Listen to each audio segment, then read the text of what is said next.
Quack quack! Hello mga quackers! We're back at it again. Ako ang inyong host and ito ang ating mga kasama. This is the Dr. Quack Quack and the Little Ducklings Quackcast. And ako ang inyong host. Ako si Vikia Quack. And ako naman si Rain Quack. Quack, I'm Sire. Quack, quack. Si Yorito. And today, grabe, ang interesting ng topic natin today sa podcast na to.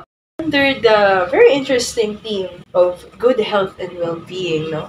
We're going to be talking about doing plates feels like a chore. How to make art enjoyable again. Ayan.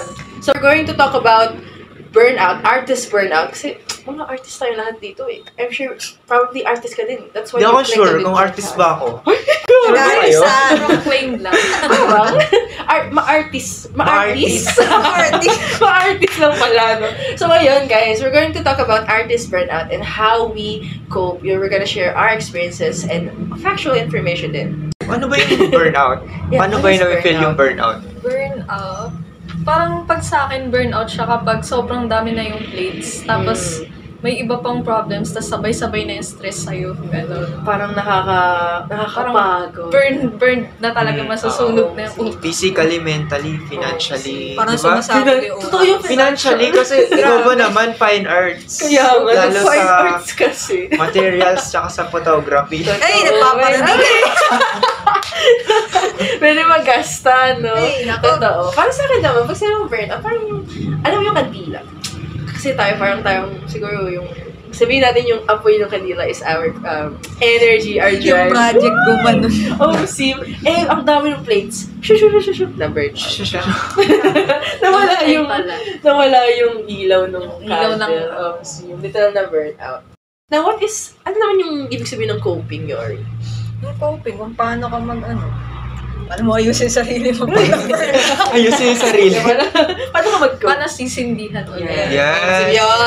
Yan, yung coping. Parang how you... Yes. Paano mo sindihan muli ang na-burnout mong self? Yan. Okay, so, una mag-share ng kanyang experience. Very inspiring story. Uy! Quack Rainier. So, ako kasi nung, pandemic, lockdown, Oh. parang feel ko, na ako sa social media, parang na-addict ako. Tapos nakalimutan ko na yung kung paano gumawa ng arts. Di ko alam kung creative pa ba ako. Kasi, wala, na-stuck na talaga ako sa social media. Tapos di na ako nakakagawa. Then, bumaba yung confidence ko sa paggawa ng arts. Tapos, yun, lalong na-down ako kasi di ko alam kung ano nang gagawin ko next. So, ang lagi ko lang para makope ko yung ganong na-feel ko, gumawa lang talaga. Then, maghanap ng inspiration, tsaka mag-travel. Hindi mag-travel sa wala akong pera para mag-travel sa malayo. Mag-travel yung, kunyari, yung sa kanto lang. Maglakad ka. Sa CR na ba? Oo. Totoo. Maglakad ka, lumabas ka, touch some grass. Ay, grass. Congrats, bro. Reminder. Ganon. Bermuda Triangle. Wait. So ano pa ba? Yun lang ata. Yun lang. Oh, that's a really Ayun naman. good way to go. Yeah. Palakpakan na si Quack Quack Rain. Yeah! Okay, next naman. Ako na next. Alam niyo guys, never pa ako, tsaka lang ako naka-experience ng burnout. Itong fine arts na ako. Delicate. Kasi like, before naman, kaya ako talaga pinili yung, like, to take art as my, like, career na talaga sa buhay. It's like, I really love it. Like, talagang, dun ko lang nakikita yung sarili kong nagtatribe. Like, doon ko lang nakikita yung sarili kong nag-grow. Tapos, nung nag-fine arts ako, talagang, pagpasok pa lang dun sa first year, talagang, nasa labas na ako ng comfort zone ko. Parang nandito yung comfort zone ko. Nandun ako. Ganun ka okay, no?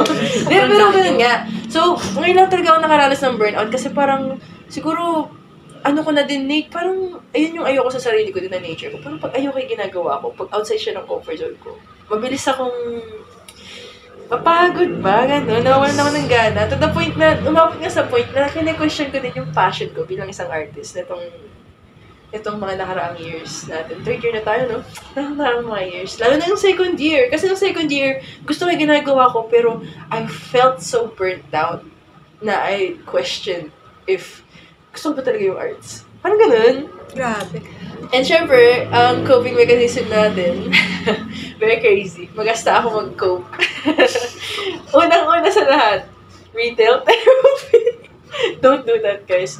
Mahilig ako mag-collect ng merch. And, ano lang, parang naging way na lang din to reward myself.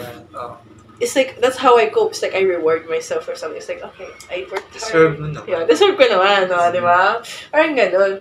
Tapos, syempre, ito primary coping mechanism ko talaga is to pray. To pray and like, just, pagpagod ako, pag burnout ako sa plates, nilulubayan ko yun. Tapos, talagang nagbabasa lang ako ng Bible ko, ganun, pray lang ako. Talagang, some time for myself.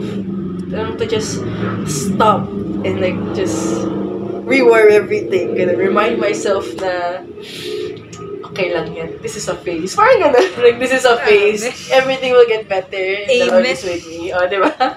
And, finally, ang isa sa mga coping mechanism ko talaga din, at ito, habang gumagawa ng fit, is like, to eat delicious food. Like, something na I crave talaga. Sino bang hindi, di ba? Sim. Like, syempre, puyat ka lagi. So, deserve mo ng two-piece chicken ba? Deserve mo ng crib? Sa conversion? ng spot? Ay, at syempre, di ba, sobrang busy tayo lagi. And, ito guys, dahil sobrang busy tayong lahat sa plates natin, di ba? And dahil ako, personally nga, coping mechanism ko ang pagkain, naging malaking tulong ang sponsor natin sa video na to. So, yun nga, no? Grabe. We know, as artists, we don't have time to cook. We don't have time to prepare meals. But our sponsor today, Food Panda, can help you with that. Food Panda's got you. Listen, ako, wala akong oras talaga magluto and anything. Ano na kasi I'm just stuck in my dorm lang. Stuck lang ako sa dorm ko. Wala na akong oras lumabas para bumili ng pagkain kasi locked in ako sa plates. But with Food Panda, I can order and you can order anywhere sa restaurants near you. Now, with the help of Food Panda, at your doorstep, at your doorstep. Oh, magawa ang plate. Order Food Panda. Mamaya, sumunod ka. Tao po! Ma'am, ito na po yung order niyo po, di ba? At your doorstep, pagbukas mo ng pinto, nandun yung rider, naka-pink. O, di ba? Anyways, so use our code QUACK to save 30% off of your order sa Food Panda, di ba? That's QUACK, no? Sa Food Panda. Food Panda na kayo, guys. Sulit yan, di kayo magsisisa. Now, back to our podcast. Quackcast. Ayun, yun lang yung coping mechanisms ko. Ikaw naman, Quack. Quacksire. Quacksire. Ano naman? Sa akin, kasi kayo rin, di ba, parang na-stress siya sa pandemic. Sa akin, nung pandemic, parang medyo doon ako nagkaroon ng mas na-connect ko yung sarili ko sa creative side ko. Baliktad. Kasi walang school, walang walang Actually, ganap. Yeah.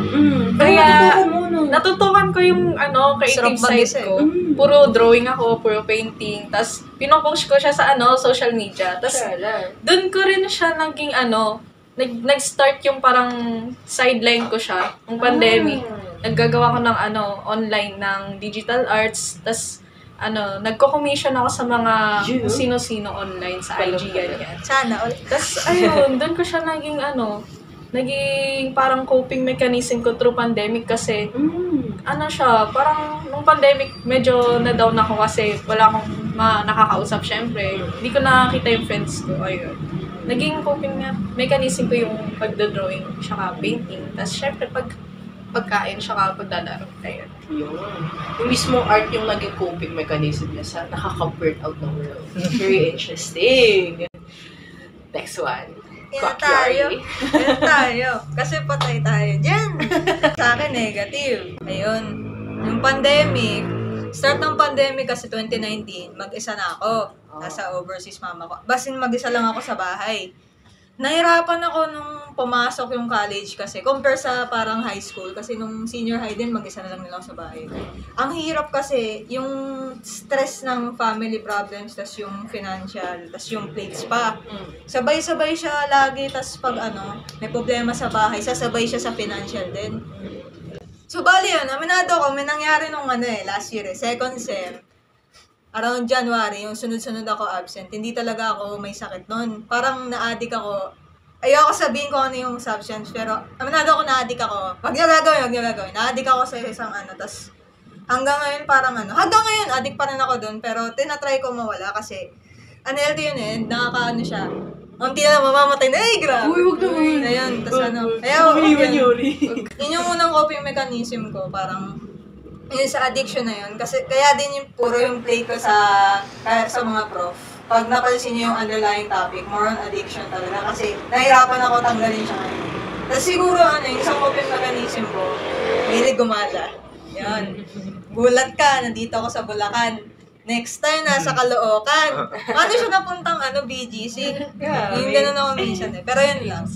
Problema ko ngayon, addiction. So, unhealthy yun unhealthy. Huwag niyo gagayan. That's how you cope with burnout. I'm just burnt out. Oh my gosh, that's very interesting. Very iba. Do you guys have anything else to share? Na experiences or anything? Parang wala naman. Okay. Ikaw, Yari. Ala kayo negative, so ako lang. Hindi ba negative yung yung parang retail therapy, yung gasto ko? Siguro yung sa na-addict sa paka-TikTok. Like doom scrolling. Oh, like pagka talagang parang pag burnout ka, parang ang daming mag-procrastinate. Sabihin, hanap tayo reference. Hanap ang Bukas na lang. Ayun, may nanonood na ng anime. Nakapasa isang season. Grabe. Ay, ako din ganun. Ako naman, minsan, nainis ako sa sarili ko kasi ganun nga, sa doom scrolling.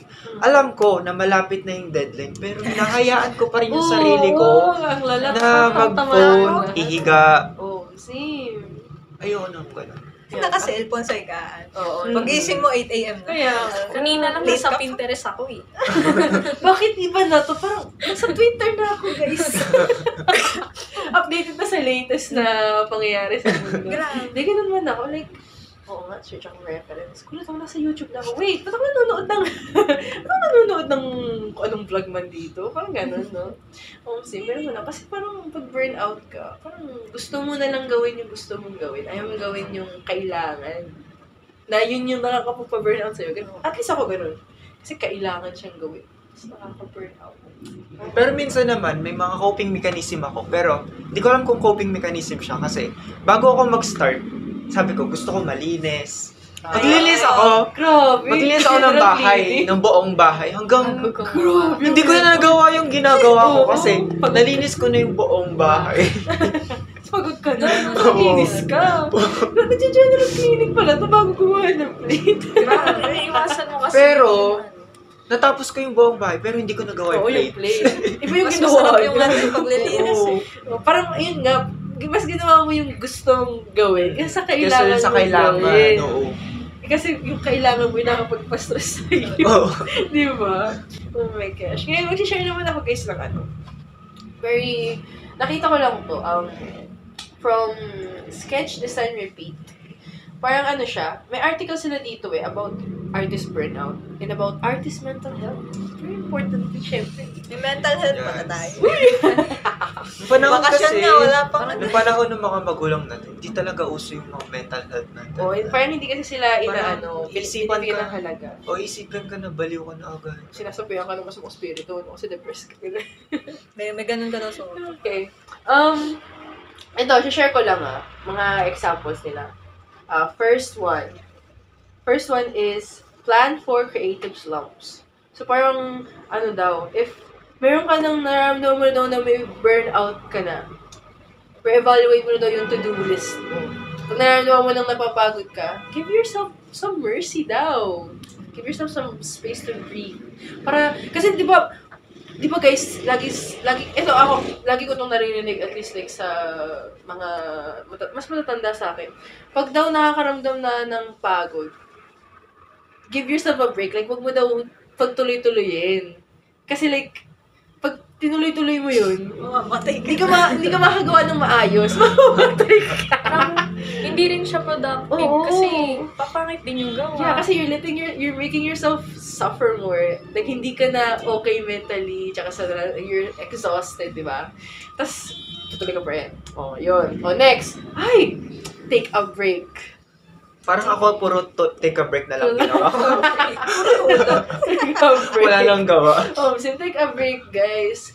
Yun nga, huwag kayong masyadong kayod ba? Balance lang. Oh, balance. Balance pero yung deadline natin. Oh, kaya nga eh. Yun ang problema, di ba? Pero know your limits. Oo, no yan eh. That's guys. Give yourself some mercy. Yeah. Next, sabi dito, switch gears. Hindi naman daw sa sinasabi na change your profession. Ang ibig sabihin lang daw dito is do something else. Kumbaga like, okay, kung burnout ka right now, like maybe do something else that would help you to, you know, bring back that spark. Ganun. Parang do something else to bring back yung inspo mo. Ganun ba? And finally, sabi dito, set healthy boundaries. Guys, yun nga, katulad ng kanina. Grabe. Give yourself some mercy. Time management. Time Ang hirap management. Management. May ganun ba? Ang hirap gawin ng time management. Walang ganun. Yes. And, sabi dito, finally guys, ang sabi, enjoy the process. Enjoy the journey pa. Yeah, Nag-enjoy ba kayo? Wala, may Parang deadline. hirap sagutin yun, te. Pag may journey, tas may deadline, Ah. Na parang deadline, wala. hindi hindi Ang kasi hirap sakto. enjoy yun. Oo, totoo. Pero, katulad ko yun. Nag-enjoy tayo, di ba? We're enjoying life. Okay naman. Okay naman. Okay, ganun din. Okay, so that's it for today's episode, no? Are we done? Are we done? Do you guys have anything to say to our quackers before we end this podcast? Mga last remarks. Emotional messages. Kaya Wala niya na. yan. Kaya niya. Yeah, Kaya niya yan. na kayo. Mag-shift na kayo. Shift na kayo. Joke lang. Yan, guys. Kaya niyo yan, guys. So, that's it for today's episode, no? Yeah, that's it for today's episode. Thank you so much for watching Quackers, for listening, Quackers, if you're just Yes, thank listening you. to us. Again, support us in our socials. Here's our Hindi ko alam. socials. Lalabas yan, Ayan, guys. ayan. Dito, Ito, guys. Guys, ito yung socials ko. Tapos, ano pa ba?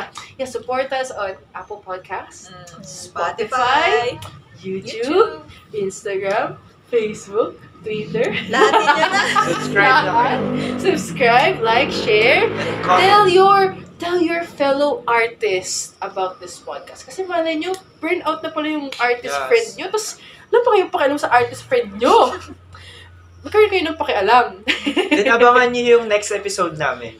Sim, yung next episode namin where we will go like deeper into the topic of artist mental health. Kailangan nyo yan, guys. Kasi kailangan din namin ng mental health. Papasokan yung utak namin. Sama-sama tayo dito. Sim, sama-sama tayo dito. We're gonna help each other cope and Grabe. fight burnout. Diba? Mga kwak-kwak. Isang kwak naman dyan. Mga kwak. Leave a kwak below on the comment section ng YouTube video namin. Kung walang comment section, mag-kwak-kwak ka lang dyan. Kwak-kwak ka lang dyan. Kwak-kwak your worries away. Anyways, that's all for today, Quackers. This is Dr. Quack-Quack and the Little Ducklings. Goodbye, Ducklings! Quack-Quack!